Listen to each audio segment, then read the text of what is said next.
estamos aqui honrados pela... Tá rodando? By the way, just in case. Estamos aqui abençoados pelo Oswald de Andrade, né? O criador da antropofagia,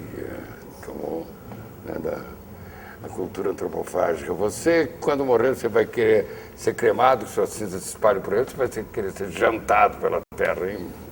Olha, o ideal seria ser jantado pela terra, que é mais ecológico. Os caras não querem mais botar fogo em nada com essa coisa de monóxido de carbono e queimar combustível fóssil. Pois imagina a nossa fumacinha que braveja não deve ser, hein? É poluente, cara.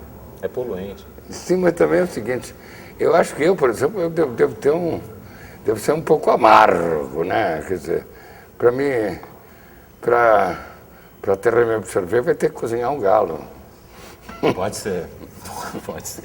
Pensando na tua história, pode ser. Você atua em várias áreas, né? Você escreve. O que me atraiu em você foram suas matérias, que eu percebi que você tem uma paixão pela palavra, pelo vocábulo. E você brinca bastante com isso. E por isso que eu achei teu texto interessante, que eu te liguei, inclusive, que eu queria um texto seu. Porque eu achei que eu gostei, eu tive simpatia pelo você escrever, e talvez também uma identificação, porque eu gosto muito de vocábulos, de palavras. Mas você adora as outras Olha, áreas. tem uma coisa que eu acho bacana de fazer, que o que me interessa é, assim, tem textos que você lê, tem textos que você vê, tem textos que você ouve. Então é impossível você ter a impressão verdadeira de uma poesia concreta sem ver. Não, a poesia concreta Aí tem muito a ver com a plástica da Pois é. coisa. Aí você quer conhecer uma história, se envolver com uma história, você pega um romance clássico e lê. Diferente, você não precisa ver a Eu imagem percebi da que a palavra. tua dramaturgia tem essa brincadeira, esse aspecto lúdico que você procura criar personagens que falem como uma pessoa fala mesmo, né? Mas que tivesse uma música, porque tem uma coisa que é bacana de fazer teatro, que é a coisa que eu mais gosto de fazer, que é as pessoas te ouvem, entende? Assim, então o texto, e a coisa mais difícil de fazer cinema, porque cinema eu acho mais burro que teatro. Acho cinema mais burro que teatro, porque quando apaga a luz e você está lá na sala de cinema, você é engolido por aquilo, não tem escapatória. E como a gente vive num país pobre e burro, normalmente... Vazio e senta um cara do teu lado. Não, isso quando tem... Mas mesmo que o cara que sente do seu lado pise no seu pé, ainda assim a força do realismo te chama. No teatro a mentira é clara. Você sabe, você não vai ao teatro, imagina que você vai ter a mesma identificação que você tem no cinema. Se o cara for bom, se o ator for bom, o cara senta numa lata de óleo e você vai saber que aquilo é um trono e que o sujeito é um monarca. Isso só acontece no teatro. Esse tipo de mentira. Então, eu estou te contando uma mentira no teatro e você, espectador, sabe que está ouvindo uma mentira. Isso é mais inteligente, porque cinema quer ser sério. E como o Brasil é um país pobre e burro, as encomendas de cinema, que são de vocação muito realista. Isso enche muito o saco do escritor, de contar historinha. Ficção, não estou tolerando mais. Há muito tempo que eu não estou tolerando ficção em cinema. Eu estou gostando mais de documentário. E documentário no Brasil é bastante ficção. Não vou falar em Aruanda, hein? Mas Aruanda é ficção. Mas todos são. O que eu acho... O limite é meio... Esse limite está interessando muito ao cinema internacional, assim, mas o que eu acho mais terrível de escrever para cinema aqui é a falta de ousadia mesmo fazendo ficção. Os diálogos são muito pobres. São pobres, o modelo... Em geral corresponde a uma dramaturgia, quer dizer, olha pessoal, está dando briga lá fora e todo mundo sai e ficam duas pessoas, quer dizer, mas o diálogo serve um pouco a uma ação, quer dizer, sei lá, você entendeu o que eu falei? Não tem forma, não tem inteligência, não sei, a gente tem compromisso de contar histórias, tal, mas as histórias são muito caretas. Você vê que tem muito sitcom americano para televisão que tem uns diálogos primorosos. Não, né? mas eu é acho onde... o diálogo do Seinfeld, caralho. Outro dia eu li alguma coisa no jornal de um cara que dizia, de um roteirista, que eu não esqueci o nome agora, que dizia que o barato, que a ousadia de texto, está na TV. O que pra gente é um choque, porque eu estou acostumado à televisão, a essa televisão que a gente tem, que é muito ruim. Agora vem melhorando um pouquinho, mas que é frequente. Quer dizer, eu me criei na televisão, na frente da TV, é uma TV de baixa qualidade. Eu conheci televisão com 18 anos de idade.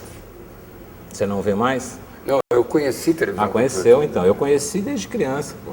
Eu tenho 3 irmãos, eu tenho 2 irmãos, a gente foi criado na frente da televisão, né? E agora a televisão acaba contendo esse grau de ousadia que o cinema não tem. E mesmo aqui a gente já chega a isso. Se você olhar para a televisão brasileira, está melhor que cinema. Do ponto de vista da ousadia, não há dúvida nenhuma. Aliás, a televisão brasileira é das melhores do mundo. Com toda a ruindade que tem, né? Você sabe que quando eu morei na Itália, entrava 2 vezes por dia um capítulo de Dancing Days, que foi depois de Escravizaura, e todo o domingo tinha o Fantástico, 2 vezes, na televisão italiana. Pois é, imagina. Está acostumado a ver o Papa falar horas, né? Os caras se cansam. Isso é raio. É que também o Berlusconi o Papa não entrava. No Canale 5, o Papa... Bom, pelo menos isso o Berlusconi fez de bom, uma coisa. Mas, olha aqui, quer dizer, eu primeiro te conheci assim, o texto que você colabora com a imprensa, que são... Você faz uma espécie de crônica, né? Uhum. Eu gosto muito de crônica. Eu acho que é um gênero, inclusive, que o Brasil tem grandes cronistas. Para começar com Machado de Assis, que era um cronista extraordinário, eu acho. Cara, eu vou discordar um pouco de você nisso aí. Não, eu gosto, é impossível não gostar do Machado, porque é brilhante. Mas eu acho que, de uma certa maneira, essa ideia da crônica no Brasil tem muito essa coisa do fato prosaico, de você abordar um detalhe da realidade, fazer aquilo ficar simbólico e tal. Eu acho que se eu olho para a crônica brasileira, peraí, acho babaca pra cacete. É gênero literário, mas também tem essa coisa da crônica que é olhar com olhos doces, botar um olhar assim mais tranquilo sobre a realidade. Eu acho isso um saco, entendeu? Também, e isso está na história da crônica brasileira, assim. E acho que também isso tem a ver com o fato de vivermos num país onde os escritores são funcionários públicos ou diplomatas. Isso é um inferno, cara. Sim, isso é um negócio que teve muito com o Ciro dos Anjos, Gustavo Capanema, né? Isso para ficar nos que não são bons, mas mesmo a boa literatura brasileira. Bota nesse bolo aí, Sábado Magaldi, Carlos Drummond de Andrade, sabe? Bota nesse bolo. Eu acho isso prejudicial à literatura, entende? Ainda, por mais razões que haja para as pessoas fazerem isso, eu acho que é uma entrega que deve ser feita integralmente. Assim, eu não acho possível... O Lima Barreto não tinha nenhum emprego. Mas por isso que esse é um gênio da raça, assim, né? Por isso que esse acabou louco no hospício, porque fundou um lugar que é o lugar justamente do artista. Ele não estava louco, ele estava bêbado. Ah! Segundo ele. O resto estava louco. No diário do hospício. Né? Tudo o resto estava louco. Ele fala que foi alcoolismo, que ele estava bêbado. Esse é um exemplo Flores porque ele tava... de um tipo de gente que não fez concessão, assim. E eu acho que isso é um problema da literatura brasileira, assim. Que a literatura brasileira, até muito pouco tempo, era uma espécie de segunda atividade dos escritores, entende? Isso fez com que a literatura ficasse num lugar apacentado, calmo, tranquilinho. Como o milagre acabou e o desemprego aumentou, hoje os escritores têm que lidar com o real, assim, tem que ter um enfrentamento com o mundo do trabalho e tal, que os torna um pouco melhores, assim, mais ativos e menos dependentes dos seus trabalhos. Hoje há mais trabalho, a gente circula mais. Mas no passado eu acho que parte do problema da literatura brasileira é que ela é produzida por um bando de funcionário público. Mas também tem o seguinte, tem o Brecht que fala assim, qual é o maior crime? O assassinato de um homem ou o emprego de um homem? Qual é o maior crime? O assalto a um banco, a fundação de um banco? Essas coisas que aqui também deixa o santo em paz. Claro. Falou, está falado. Como o Ezra Pound, nosso São Ezra Pound, que dizia que a literatura tinha... Eu me remeteu a isso, o começo do seu papo aqui, que tinha a melopeia, a fonopeia e a logopeia. Uhum. E aí eu observo, por exemplo, que você deve escrever de uma maneira para ser lido, escrever de uma maneira para ser ouvido, escrever de uma maneira para ser visto. Você deve exercitar isso que você colocou. Uhum. Sim. Sim, agora que eu estou fazendo teatro mais frequentemente, essa coisa da língua falada me interessa muito mais do que o texto escrito. Porque no texto escrito você pode se dar, digamos que diante do texto escrito você pode aumentar os parágrafos, aumentar a complexidade do vocabulário. Agora, quando você fala, não é só se comunicar, mas se comunicar com uma espécie de música. Olha a chuva. A chuva ainda tem em São Paulo. Eu gosto dessa chuva. Bonassi, quer dizer, você se definiria mais como um autor? Olha, cara, eu gosto de assinar nos hotéis escritor, assim. Escritor? É. Mas você é autor de filmes, não é? Mas filme, pra mim, assim, teve assim, sei lá, tinha 18 anos, eu vi Hiroshima, Meu Amor, do Alain Resnais. Eu falei, 18? Pô, isso não é 18. Falei, porra, isso não é possível escrever, isso é tão poderoso, isso é uma coisa tão poderosa que se eu escrever, não é impossível atingir com texto. Aí eu achei que eu queria dirigir filme. Aí entrei fui fazer USP, fiz cinema na USP, assim, e rapidamente descobri que fazer cinema demora muito, cara. Os caras onde você trabalhou, esses caras passam com o roteiro embaixo do braço décadas. Então, a hora que você vai filmar a tua ideia que você escreveu há 10 anos atrás, o ciclo do cinema é tão complicado, tão longo, que a hora que você vai filmar, a tua ideia já está podre. Eu tenho a impressão que o que te ensinaram lá, você foi um pouco, quer dizer, houve uma tentativa de doutrinação. Será? Do pessoal do cinemão, né? Quer dizer, porque mas esses eram os nossos inimigos, meu caro.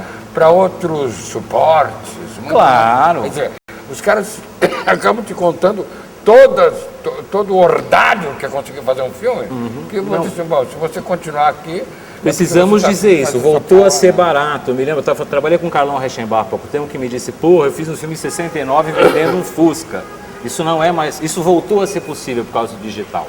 Então, assim, mas a gente teve aí um período de 20 anos, onde a tecnologia do vídeo ainda não era boa, a única boa definida que tinha era o 35, então ficou muito caro, mas mesmo que seja muito barato, o ciclo de produção do filme ainda é longo. Os caras estão demorando 1, 2, 3 anos para fazer um filme, isso é muito tempo. Para você que fica todo dia em casa escrevendo, é muito tempo. Realmente é um não tem o saco para esperar tanto. Você tem uma ideia, escreve a ideia, você passa 1 ano e meio levantando dinheiro para depois você concretizar a tua ideia, isso é muito tempo. Eu rapidamente descobri que eu não queria ser diretor. Não, e tem que, quer dizer, tem períodos, teve um período que o elemento de confiança da produção, porque o diretor se ajoelha diante do produtor, diz assim, me dá essa grana que eu prometo que eu vou fazer um sucesso, etc., mas é virtual, é uma coisa... Mas o elemento de confiança da produção era o fotógrafo, porque o trabalho do fotógrafo ia imediatamente para ser revelado e se via o copião, então, quer dizer, era um trabalho... E atualmente se vê simultâneo à filmagem o quadro por um vídeo acoplado à câmera. Tem um tipo de realizador, de autor, porque o que interessa é a autoria da coisa, por exemplo. Se você pega uma indústria, não existe cultura de massa, a massa não produz cultura, quer dizer, existe uma indústria cultural, digamos assim. Mas a cultura sempre é uma manifestação, na minha opinião, e eu tenho convicção do que eu estou dizendo, subjetiva. É um sujeito produzindo aquele objeto cultural. Aí eu quando me refiro a uma manifestação como cinema, fazer poesia, sempre autoral. Quer dizer, você é autor de vários curta-metragens, de coisas. A única maneira da gente ser dono, autor do que faz, é se o troço não custar muito. Porque a gente não tem para bancar e também, se a gente se fuder, não se fode tanto assim, né?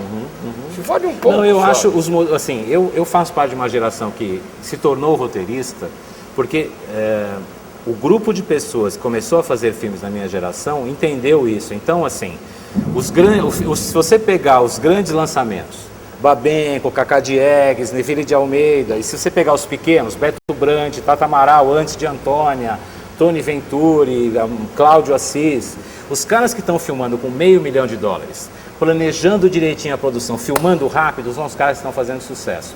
Você pode olhar proporcionalmente, os filmes que são lançados em mais de 20 cinemas são prejuízos para os cofres públicos. Os que são lançados em circuitos menores, com menor preço. Você vai com um filme de $500 milhão para a Europa, você vende para 20 TVs educativas, o filme você recupera o seu investimento sem entrar em cartaz. Então é um modelo de produção que é pequeno o que está funcionando.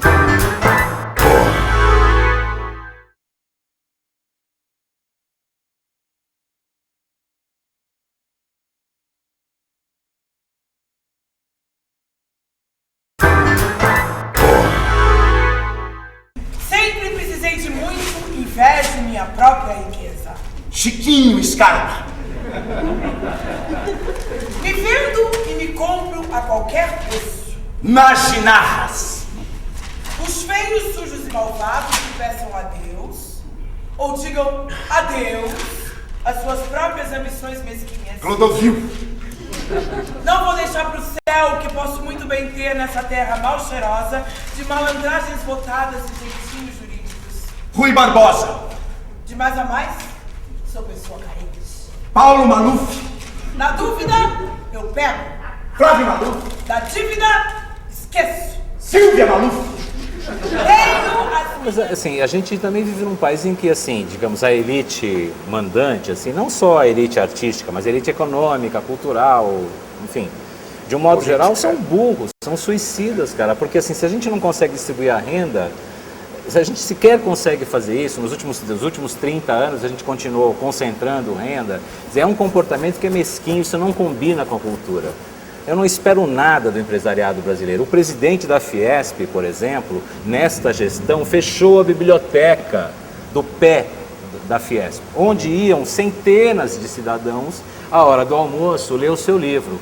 Então, um sujeito desse assume um negócio chamado Federação das Indústrias do Estado de São Paulo e uma das primeiras atitudes do indivíduo é fechar a biblioteca. Esse é o exemplo da elite empresarial do Estado de São Paulo, que é a elite mais bem preparada do Brasil.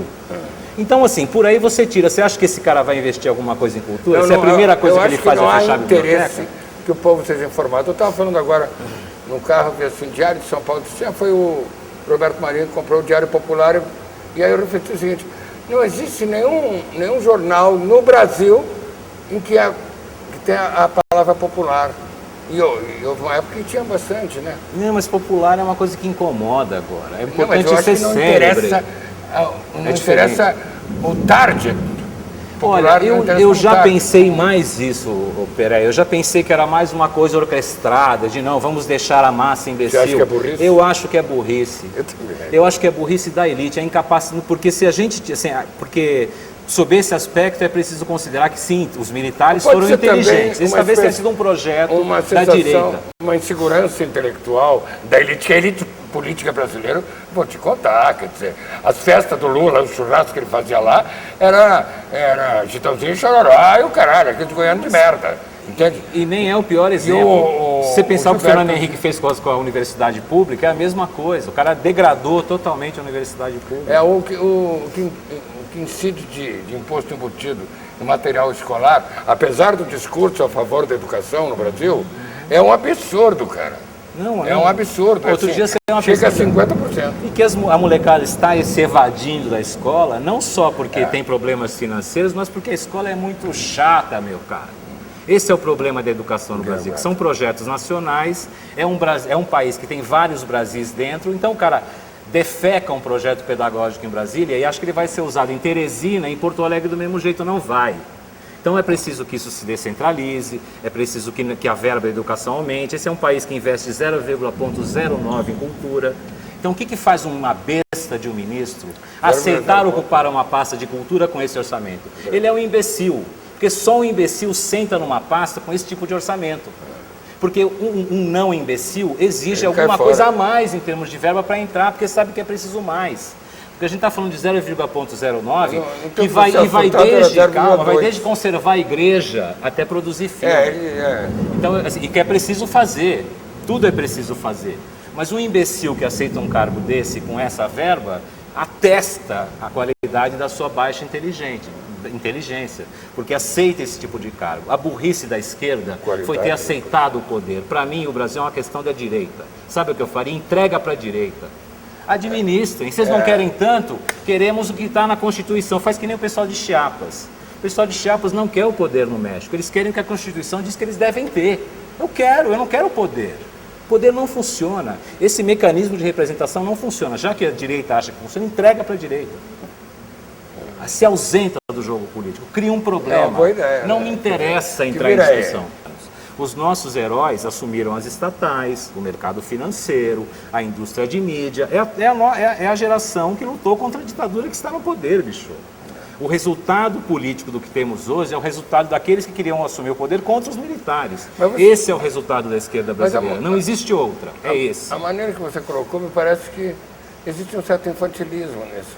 Quer dizer, é o poder como um brinquedo que está na mão dos outros. Ah, eu quero brincar, mas tu não sabe brincar com isso. Mas é o que parece, porque aí o cara diz, eu Parece chego ao que poder pode. e não consigo fazer. Eu eu chego ao poder e não consigo fazer por causa das condições internacionais. Então se retira do poder, cria um problema, cria um vácuo. Há experiências sociais acontecendo no mundo hoje muito curiosas e no sentido da ausência. Para mim, a única coisa que sobra do século XIX e XX é a greve geral. É o valor da greve geral. A hora que entendermos o valor da greve geral, seremos uma sociedade respeitada. A hora que a gente não sair de casa, a hora que a gente começar a ficar em casa por 7, 10, 20 dias, um ano, criando os problemas que isso cria, talvez a gente progrida. Porque, bicho, o problema é que as pessoas sempre acenam com as grandes transformações por gerações. Agora, quem está passando fome e morrendo agora, está morrendo agora. Não adianta eu acenar para o desgraçado que daqui a 3 gerações o bisneto dele vai ter faculdade. É agora. Como é que a gente faz isso agora? Ou a elite corta no capital, ao invés de ficar esse papo de terceiro setor, de ONG, vamos dar dinheirinho para o miserável comprar computador.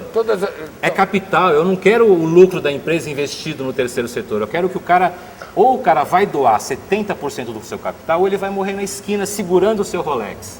Para mim a cena brasileira é essa, o burguês morre dentro do seu carro blindado, porque ele abre um pouquinho para conversar, o sujeito dá um tiro, ele morre segurando o seu Rolex e é falsificado o Rolex. É Paraguai. Brassi, fala sobre aquela área quando você mostrou lá, você tinha uns curtos, parece que ela gostou muito. Já passou no canal? Já. Chama O Trabalho dos Homens, assim, Fala sobre esses teus trabalhos aí. Falo.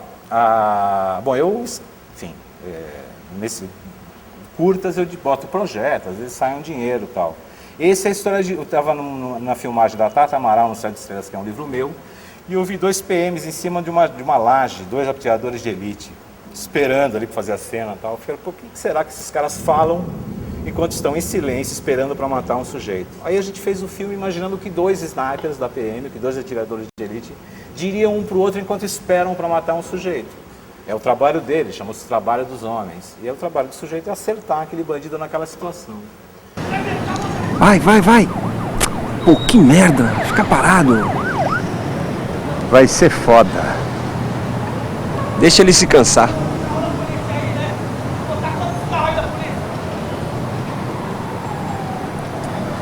Daqui a gente podia ir pro italiano.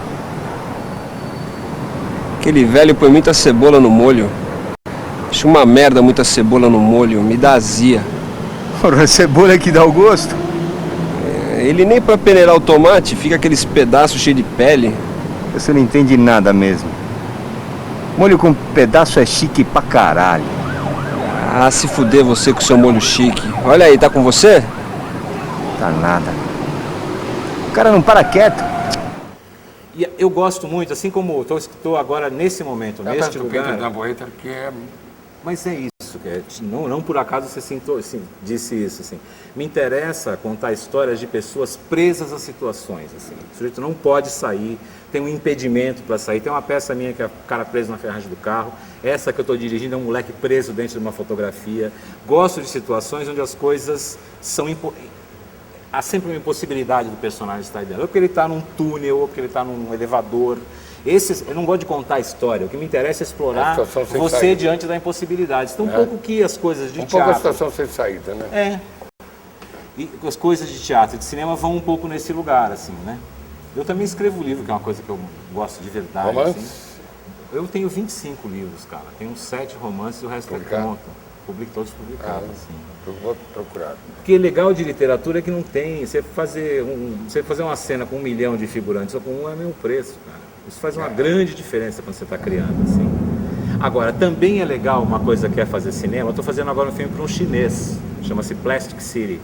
Um cineasta chamado Yuli Kuai. Ele veio para cá durante uma mostra do MASP, viveu a Liberdade, a gente está escrevendo um filme de gangster juntos, que se passa na Liberdade, ele está morando na China. Agora está a máfia coreana. Pois é, então tem essa discussão. Cantando os coreanos. Isso faz parte do nosso argumento, inclusive. Então, assim, o que é bacana... Então tem uma coisa que é a atividade de escritor, que é isolada em casa e tal, mas o que é bacana de teatro e de cinema é também discutir as coisas, assim, também gosto de fazer isso, sempre escrevi roteiro sabendo quanto o sujeito tinha para gastar. Jamais fiz um roteiro onde eu não soubesse o limite onde eu podia ir da minha criação por causa da grana. E eu acho isso bom do cinema, porque te coloca margens muito claras. É gostoso discutir as coisas em grupo e o cinema te propicia isso. O problema é que o cinema brasileiro é careta. Olha, já estamos chegando no limite do programa. Evidentemente, tudo que a gente abordou aqui, a gente vai procurar ilustrar o mais possível. Nós temos muita coisa mostrada, as coisas que se falou, etc. Mas você quer concluir essa matéria para mim, por favor? Bom, acho que tem que ver as coisas, cara. Te deu um corte? Não deu não. É que assim, o que é legal de ser escritor, cara, é que você não aparece. Sabe assim? O mais legal de escritor é a minha vaidade, cara, é entrar num lugar e ver um livro meu todo estragado, suado, fedido, meio sujo, assim. Manejado. Porque assim, eu não, assim, para mim a coisa mais difícil de entender dessa coisa chamada modernidade é a necessidade dos artistas botarem a cara além da sua obra. Isso para mim é meio difícil de entender por quê. Valeu, Bonassa. Muito obrigado. A você, bicho. Tchau. Até breve.